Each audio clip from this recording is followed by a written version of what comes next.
ناظرین گرامی، موت ایک ایسی اٹل حقیقت ہے جس کا ذائقہ ہر جان کو چکھنا ہے، اور لاکھ چاہنے کے باوجود بھی کوئی موت سے بچ نہیں پائے گا۔ لیکن کیا آپ جانتے ہیں کہ شیطان کو موت کب، کیسے اور کہاں آئے گی، اور اس کی موت کے مناظر کس قدر خطرناک ہوں گے؟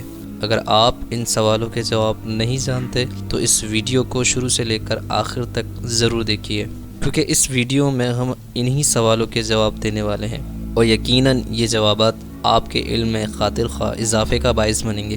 دوستو، ابلیس کا لفظ قرآن پاک میں 11 مرتبہ آیا ہے، جس میں 9 مرتبہ آدم اور سجدے کی فہرست میں ذکر ہوا ہے، جبکہ شیطان اور شیاطین 88 مرتبہ قرآن میں آیا ہے، جن میں سے اکثر ابلیس کے معنی ہیں۔ بے شک شیطان حکم ربی سے آدم کو سجدہ نہ کرنے کی وجہ سے لعنت کا مستحق ہوا، اور لعنت کا توق گلے میں ڈال کر جنت سے نکال دیا گیا، اور پھر اس کی قیامت تک رہنے کی درخواست کی بنا پر اللہ عز و جل نے اسے وقت معین تک رہنے کی مہلت دی، جس پر ابلیس نے قسم کھائی کہ وہ دی گئی مہلت تک فرزندان آدم کو گمراہ کرنے کی مکمل کوشش کرتا رہے گا۔ وہ اس سلسلے میں صرف بدی کی دعوت دے گا، لیکن کسی کو اس کام کے لیے مجبور نہیں کرے گا، اور پھر اس کے پیروکار جہنم کا ایندھن بنیں گے۔ پیارے دوستو، یہ بات یاد رہے کہ شیطان یعنی ابلیس کی موت تب واقع ہوگی جب سورج مشرق کی بجائے مغرب سے طلوع ہوگا، جیسا کہ ان حضرت صلی اللہ علیہ وآلہ وسلم نے فرمایا کہ قیامت کی نشانیوں میں سے ایک سب سے بڑی نشانی یہ ہوگی کہ سورج مشرق کی بجائے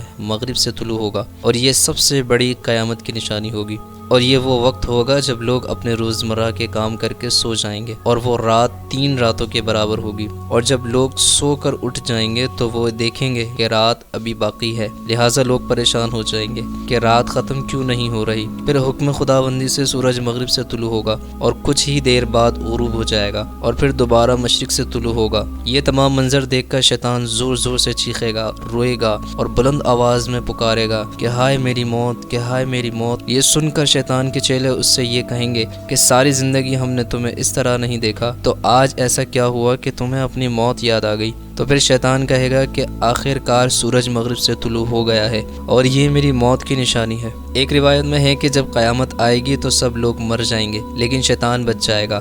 جب شیطان ملک الموت کو اپنے سامنے دیکھے گا تو زمین میں غوطہ لگائے گا اور دوسری جانب سے نکل جائے گا۔ پھر اللہ عز و جل کے حکم سے ملک الموت پہلے سے ہی کھڑے ہوں گے۔ شیطان پھر وہاں سے غوطہ لگائے گا تو دوسری جانب سے نکل جائے گا، لیکن پھر بھی سامنے ملک الموت کو کھڑے ہوئے پائے گا۔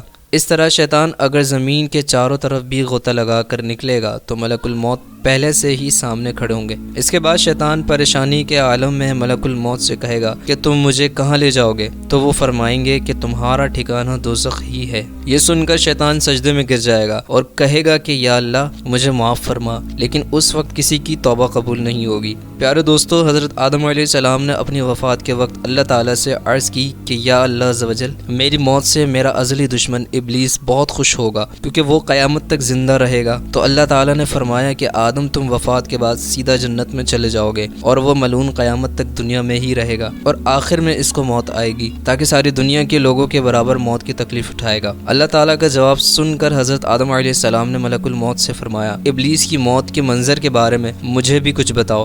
تو ملک الموت نے سنانا شروع کر دیا۔ شیطان کی موت کا منظر اتنا خطرناک تھا کہ حضرت آدم علیہ السلام نے کہا بس کرو، اب اور سنا نہیں جاتا۔ جب قیامت آئے گی تو لوگ روزمرہ کی طرح بازاروں میں مشغول ہوں گے، اور زوردار دھماکہ ہوگا جس سے تمام لوگ مارے جائیں گے۔ اللہ تعالیٰ ملک الموت سے فرمائے گا، میں نے سب سے زیادہ تمہارے مددگار بنائے، اور فرشتوں کو تمہارا مددگار بنایا، اور تم کو سب کے برابر قوت و طاقت عطا فرمائی، لہٰذا اب میرے غصے اور غضب کا لباس پہن کر جاؤ، اور ابلیس ملعون کی روح قبض کرو، اور اس کے ساتھ تمام انسانوں اور جنوں کی روح کو بھی قبض کر لو، اور داروغہ جہنم سے کہہ دو کہ جہنم کے دروازے کھول دے۔ ملک الموت غیظ و غضب میں بہت سے فرشتوں کے ساتھ دنیا میں اسی طرح آئیں گے کہ اگر آسمان و زمین والے دیکھ لیں تو خوف کے مارے پگھل جائیں۔ پھر آپ ابلیس کے پاس پہنچ کر ایک زوردار ڈھانٹ پلائیں گے، جس سے ابلیس بہت بری طرح سے دھارے مار مار کر اس قدر چیخے گا، چلائے گا کہ اگر دنیا والے اس کی آواز سن لیں تو بے ہوش ہو جائیں۔ ملک الموت ابلیس سے کہیں گے کہ خبیث، تو نے بہت طویل عمر پائی اور بے شمار انسانوں کو گمراہ کیا جو تیرے ساتھ جہنم میں جائیں گے، آج ان سب کے برابر تجھے موت کا مزہ چکھاؤں گا۔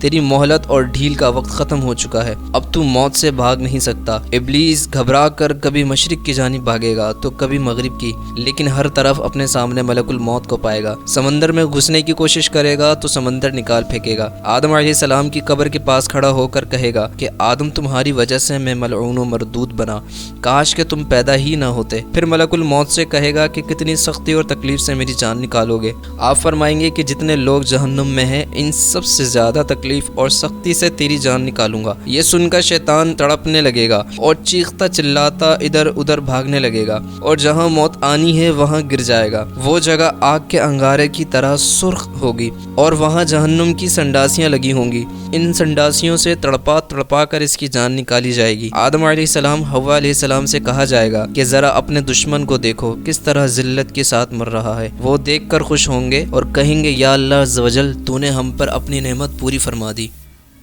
بے شک توبہ کا دروازہ کھلا ہے۔ ہمیں شیطان کے شر اور فریب سے اللہ تعالیٰ کی پناہ مانگنی چاہیے اور دعا کرنی چاہیے کہ ہمارے رب ہم شیاطین کی اکساہٹوں سے تیری پناہ مانگتے ہیں اور اس سے بھی پناہ مانگتے ہیں کہ وہ ہمارے پاس آئے۔